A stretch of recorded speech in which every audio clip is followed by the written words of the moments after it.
ny kristianina sy ny olona manodidina no tsy afaka zany mampianatra ny zanany dia mba lahantsika amin'izay mba ahafahantsika mifanampy kely amin'izay kely am-pelantanana dia izay zany ny tena tanjona hoe mba hananampy zany ny tena nay mba ahafahana mampiditra an-tsekoly ireo ankizy izay tsy afaka misitraka an'izany dia efa nisy kely ihany moa nefa natao ary mbola misy ihany koa ny fikasana mbola hanampy foana ny sekoly ny tena raha teo moa atao anatin'ny fiangonana zanaky ny fiangonana ireo le fonctionnement kely izay ilan'ny sekoly dia ny zahana mba nomena zany izay amin'izay mba tsy mandohan'izay saram-pianarana sy ekolazy zay ny mpianatra ato amin'ny seloa dia nisy ihany koa zany fanampiana kely fitaovana ahafahana mianatra zany toy ny cahier stylo fa nazanatra zany dia ho an'ireo mpianatra ato amin'ny sekoly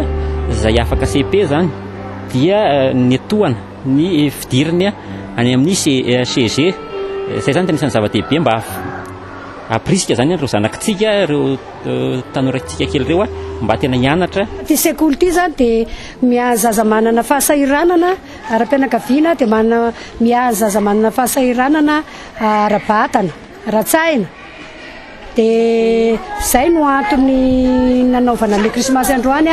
mba ndrisahana ny tamin'ny fiangonana zany ny anaovana ny krismasy ny zareo mba azahoany zareo mifaly. Dia manaraka izany indray ny batisa moa zany dia efa fanaonay isa-taona izahay dia manaroatra manao batisa ho an'ireo zaza tsy vita batisa noho ny antony ny ara-pianakaviana zany ohatra hoe ny fahasahiranana dia tsy vita zareo ilay izy dia araroatanay zany amin'ny zay fakalazana krismasy zao no anaovana ny batisa.